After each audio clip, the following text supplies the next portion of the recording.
Market లో invest చేసి మీ డబ్బులు డబుల్ చేసుకోవాలనుకుంటున్నారా? సుందరరామిరెడ్డి గారి లైవ్ సెమినార్ కి అటెండ్ అవ్వండి.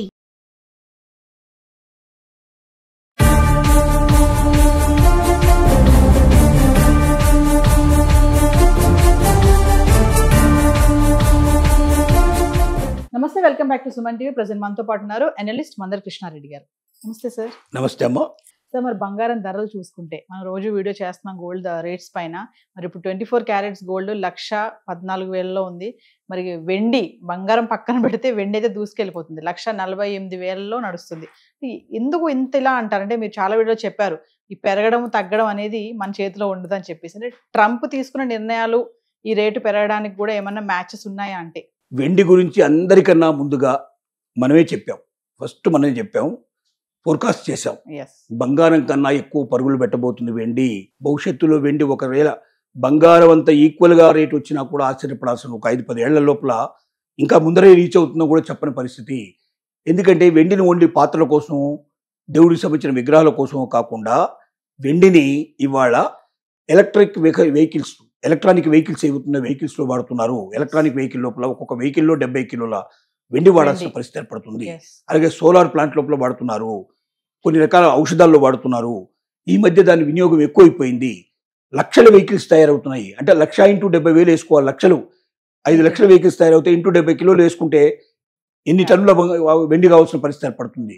కాబట్టి ఓన్లీ దేవుడికి సంబంధించినవో, లేకపోతే పాత్రలకు సంబంధించినవో, లేకపోతే చిన్న చిన్న ఆభరణాల కిందనో వెండిని ఉంచుకున్నంత కాలం పెద్దగా దాన్ని ఎవరు పట్టించుకోలేదు. దానికి పెద్దగా రేట్ లేదు. అందుకే బంగారం 10 తులాలు ఎంత రేటు ఉంటుందో అంత తులం రేటు అంతే ఉండేట్టు, 1 కిలో వెండి రేటు దాదాపుగా దగ్గరగా ఉండే పరిస్థితులు ఏర్పడ్డాయి. కానీ ఇవాళ అది దూసుకుపోతుంది. అట్లా దూసుకుపోవడానికి కారణం ఏంటంటే దాన్ని అన్ని రకాలుగా వాడుతున్నారు. కాబట్టి భవిష్యత్తులో కూడా ఇంకా బాగా దూసుకుపోయే అవకాశం ఉంటుంది. డబ్బున్న వాళ్ళు ఎవరైనా సరే ఒకవేళ దాచుకునే పద్ధతిలోనే బంగారాన్ని అమ్ముకొని నేను కరిగించను, దాన్ని నేను పెట్టుకుంటాను, బాగా డబ్బు వచ్చినప్పుడు అమ్ముకుంటానన్న ఆలోచన ఉన్నవాళ్ళు బంగారం కన్నా వెండిని దాచుకోండి. మీకు 10 లాభం బంగారం కన్నా వెండి మీద ఎక్కువ వచ్చే అవకాశాలు ఉన్నాయని ఇప్పుడు నిపుణులు చెప్తున్న విషయం. ఆ విషయాన్ని మీకు ధృవీకరిస్తున్నాం. ఇకపోతే బంగారం రేట్లో వ్యత్యాసాలు రావడానికి పరిస్థితులు ఏమిటంటే, ఖచ్చితంగా ట్రంప్ విధానాలు కొంత కారణమని మనం చెప్పక తప్పదు. సుంకాల మీద వచ్చే వ్యత్యాసాలు కొంత పనిచేశాయి దీని లోపల.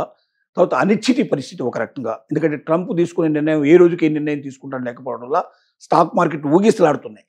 ఒకరోజు 500 అటు అవుతుంది, ఒకరోజు 300 ఇటు అవుతుంది, 400 ఇటు అవుతుంది. ఇట్లాంటి పరిస్థితుల్లో స్టాక్లో డబ్బులు పెట్టడానికి స్టాక్ మార్కెట్లో ఎవరికి ఇంట్రెస్ట్ లేదు. వాళ్ళంతా కూడా నిశ్చలంగా ఉండేటువంటి పెరుగుతున్న బంగారం మీద పెట్టాలని కోరుకుతూ బంగారం వైపు మలుతున్నారు. అలాగే మన రూపాయి విలువ కూడా రోజు రోజుకు దిగిపోతూ ఉంది. మన విలువ ఇంతకు ముందు ఎప్పుడు లేదు. ఇంత దిగజారిపోయినటువంటి విలువ మనకు ఏనాడు లేదు. రూపాయి విలువ బాగా దిగజారిపోయింది, క్షీణించింది బాగా. ఈ క్షీణించడం వల్ల కూడా బంగారం మీద ఎక్కువ పెట్టుబడి పెట్టే ప్రయత్నాలు జరుగుతున్నాయి.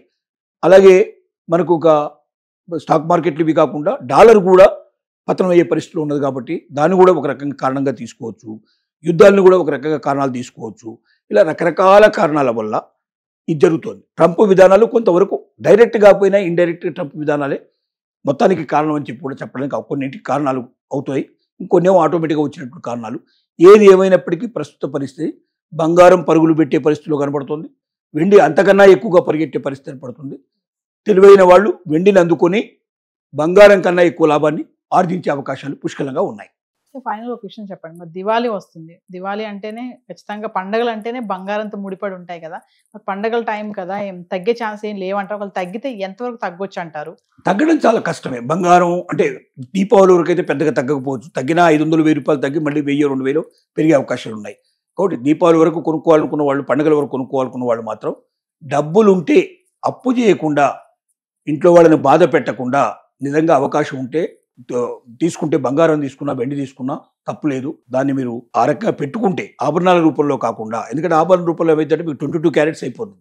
24 క్యారెట్స్ ఆభరణాలు ఉండవు, మీకు 22 క్యారెట్సే ఉంటాయి. ఎందుకంటే దాంట్లో మళ్ళీ రాగి అవన్నీ కలుపుతారు కాబట్టి మిక్స్ చేస్తేనే కానీ అది మనం అనుకున్నటువంటి పద్ధతిలో ఆభరణం తయారు కాదు. అది దానికోసం ప్రత్యేకంగా తయారు చేస్తారు కాబట్టి ఆటోమేటిక్గా అన్ని కల్తీ అయిపోతుంది. కల్తీ అయిపోయాకే 24 క్యారెట్ 22 క్యారెట్స్ వస్తుంది. ప్లస్ మళ్ళీ దాంట్లో ఇవన్నీ తీసేసాక తరుగు ఇవన్నీ పోతే డెఫినెట్గా దీన్ని ఒకసారి 4 సార్లు నగమారిస్తే 4 పదులు దాదాపుగా 40% తగ్గిపోతుంది దాని వాల్యూ. అంటే అంత తక్కువ బంగారం వస్తుంది, అంత తక్కువ రేటు వస్తుంది మనకు. కాబట్టి వీలైనంత వరకు మనం దేనికోసం కొంటున్నాం? బంగారం రేటు పెరిగితే అది మనకు ఉపయోగపడుతుంది అనుకుంటే స్వచ్ఛమైన బంగారం కొనుక్కోండి, ఇంట్లో పెట్టుకోండి. కానీ ఆభరణాల రూపంలో తీసుకుంటే మాత్రం మీకు నష్టం కానీ లాభంగా ఎక్కువ ఉండదు. దీన్ని దృష్టిలో పెట్టుకొని కొనుక్కోండి. కొనగలిగే శక్తి ఉన్న వాళ్ళు కొనండి, అప్పు చేసి మాత్రం కొనకండి. Thank you.